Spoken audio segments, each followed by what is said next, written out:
1775, the American Revolutionary War began as the American colonies sought to detach from England and its oppressive monarchy.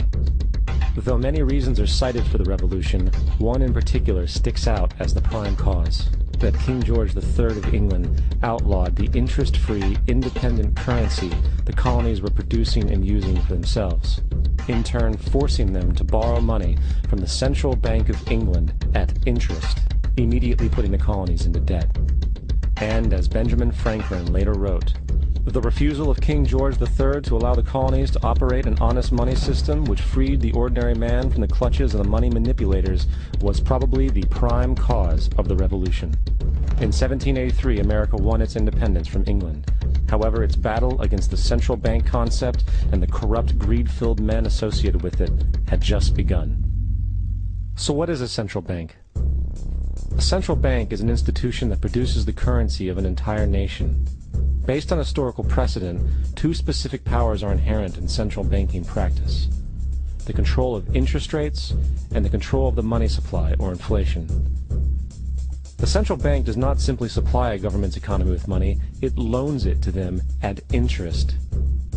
Then, through the use of increasing and decreasing the supply of money, the central bank regulates the value of the currency being issued. It is critical to understand that the entire structure of this system can only produce one thing in the long run: debt. It doesn't take a lot of ingenuity to figure this scam out.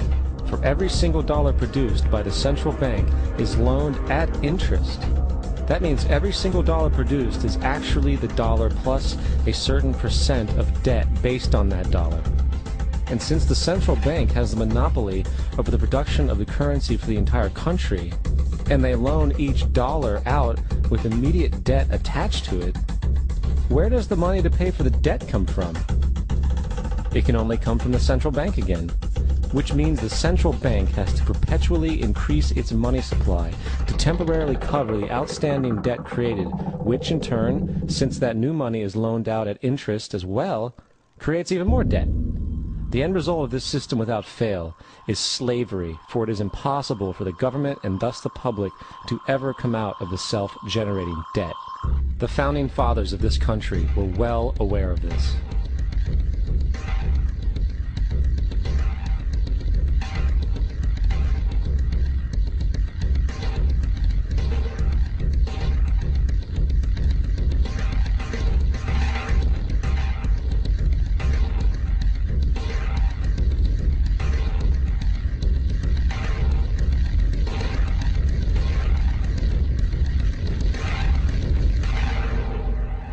By the early 20th century, the U.S. had already implemented and removed a few central banking systems, which were swindled into place by ruthless banking interests.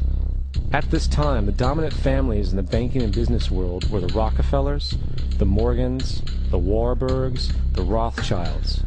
And in the early 1900s, they sought to push once again legislation to create another central bank. However, they knew the government and public were very weary of such an institution, so they needed to create an incident to affect public opinion. So, J.P. Morgan, publicly considered a financial luminary at the time, exploited his mass influence by publishing rumors that a prominent bank in New York was insolvent or bankrupt. Morgan knew this would cause mass hysteria, which would affect other banks as well. And it did. The public, in fear of losing their deposits, immediately began mass withdrawals. Consequently, the banks were forced to call in their loans, causing the recipients to sell their property, and thus a spiral of bankruptcies, repossessions, and turmoil emerged. Putting the pieces together a few years later, Frederick Allen of Life magazine wrote, "The Morgan interests took advantage to precipitate the panic, guiding it shrewdly as it progressed." Unaware of the fraud, the Panic of 1907 led to a congressional investigation headed by Senator Nelson Aldrich, who had intimate ties to the banking cartels and later became part of the Rockefeller family through marriage. The commission, led by Aldrich, recommended a central bank should be implemented so a panic like 1907 could never happen again. This was the spark the international bankers needed to initiate their plan. In 1910, a secret meeting was held at a J.P. Morgan estate on Jekyll Island off the coast of Georgia. It was there that the central banking bill called the Federal Reserve Act was written. This legislation was written by bankers, not lawmakers. This meeting was so secretive, so concealed from government and public knowledge, that the 10 or so figures who attended were told they could only use their first names in addressing each other. After this bill was constructed, it was then handed over to their political frontman, Senator Nelson Aldrich, to push through Congress. And in 1913, with heavy political sponsorship by the bankers, Woodrow Wilson became president, having already agreed to sign the Federal Reserve Act in exchange for campaign support. And 2 days before Christmas, when most of Congress was at home with their families, the Federal Reserve Act was voted in, and Wilson in turn made it law. Years later, Woodrow Wilson wrote, in regret,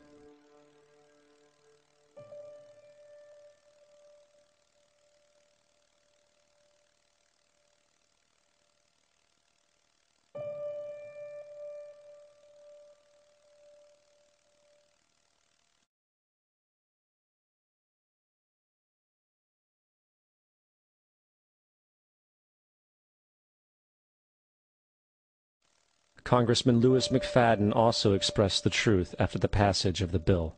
A world banking system was being set up here, a superstate controlled by international bankers, acting together to enslave the world for their own pleasure.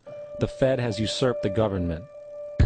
Now, the public was told that the Federal Reserve System was an economic stabilizer, and inflation and economic crises were a thing of the past. Well, as history has shown, nothing is further from the truth.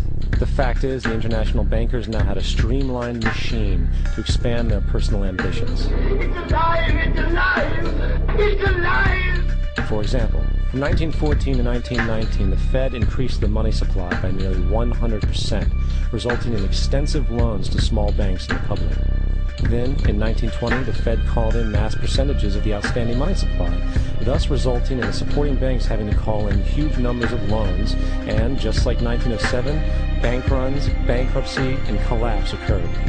Over 5,400 competitive banks outside of the Federal Reserve System collapsed, further consolidating the monopoly of a small group.